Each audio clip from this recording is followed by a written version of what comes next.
Hi అండి, welcome back to my channel Mouni stitch stories. Last video చూసారు కదండి, blouse నుంచి ఎలా మెజర్మెంట్స్ తీసుకోవాలి అనేది.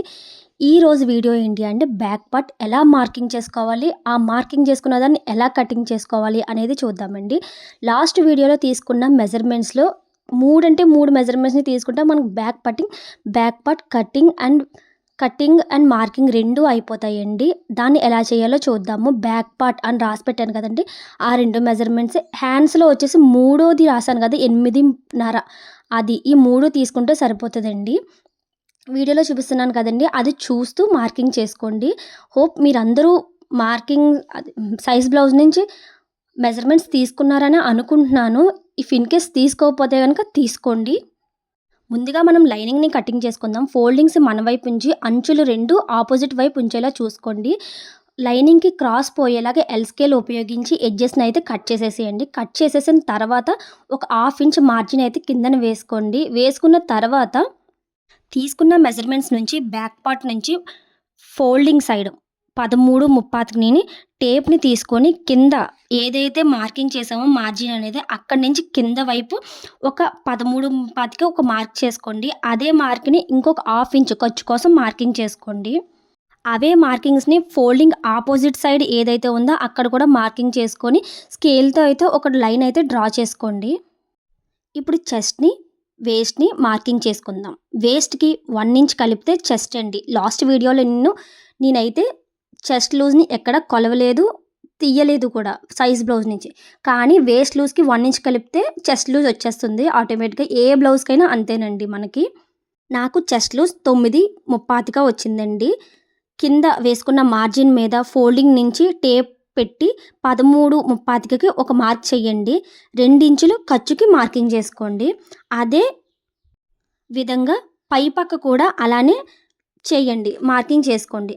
దాన్ని స్కేల్ని పెట్టి పై టిక్ మార్క్స్ని కింద టిక్ మార్క్ని లైన్ స్కేల్ ఉపయోగించి ఒక లైన్ అయితే డ్రా చేయండి. తర్వాత బ్యాక్ టక్స్ అండి. బ్యాక్ టక్స్ని టేప్ని ఇంచెస్ వైపు తీసుకొని ఏదైతే చెస్ట్ లూజ్ ఉందో ఆ చెస్ట్ లూజ్కి హాఫ్ని చేసుకొని ఒక మార్క్ అయితే ఇచ్చుకోండి. అవి టక్ మార్క్.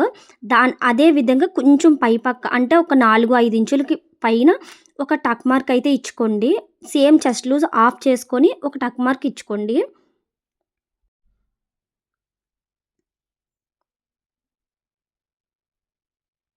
ఇప్పుడు దాని లెంత్ ఎంత తీసుకుంటున్నానంటే నేను ఖర్చుతో కలిపి 5 ఇంచులు అయితే తీసుకుంటున్నానండి. తీసుకొని ఆ రెండు మార్కులు ప్లస్ గుర్తు వచ్చేలా మార్క్ చేసుకోండి.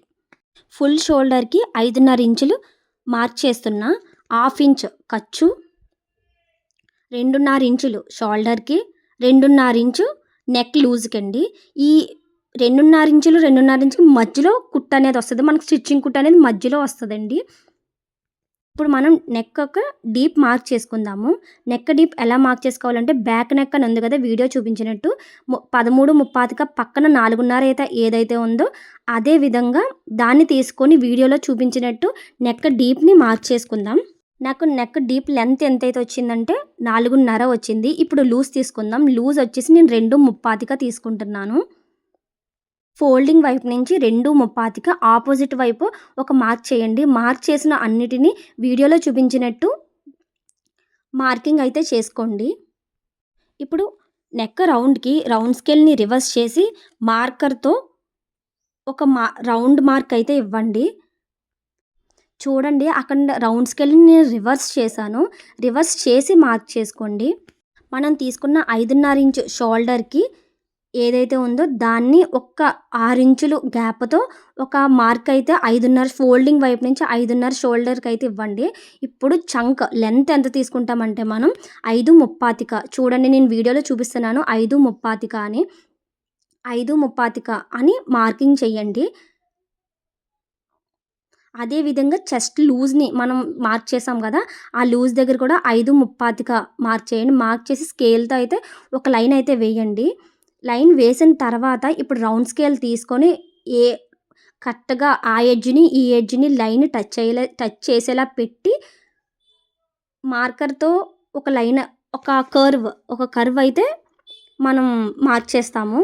ఇప్పుడు ఖర్చు పైన షోల్డర్కి ఖర్చు వదిలేసి 2 ఇంచులు చూసుకొని అటు 2 ఇంచులు ఇటు అంటే మీకు బిగినర్స్ కాబట్టి నేను స్కేల్ అనేది ఎలా ఉపయోగించాలనేది చెప్తున్నాను ఇక్కడ. ఖర్చు 2 ఇంచులు వదిలేసి అటు ఇటు చెస్ట్ లూజ్ నుంచి 2 ఇంచులు, ఇక్కడ షోల్డర్ నుంచి 2 ఇంచులు వదులుకొని రౌండ్ స్కేల్‌ని అయితే మార్కింగ్ చేసుకోండి.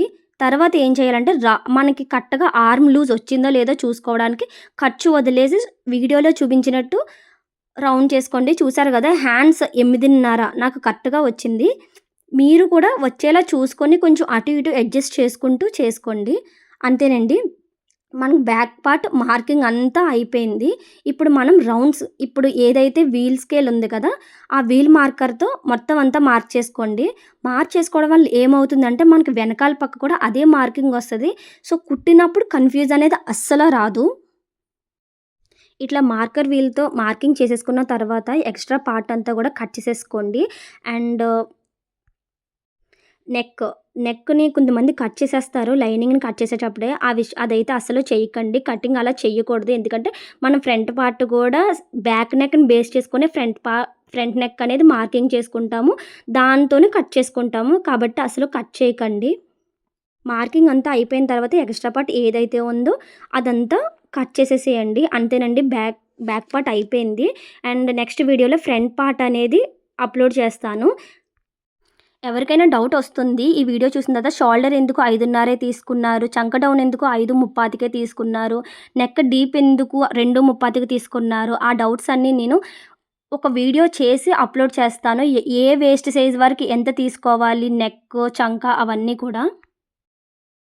అంతేనండి ఈ వీడియో. లైక్ చేయండి, షేర్ చేయండి. ఏమైనా డౌట్స్ ఉంటే కామెంట్ చేయండి. నేను రిప్లై ఇస్తాను. నా వీడియో గాని నచ్చినట్లయితే do subscribe my channel. Thank you.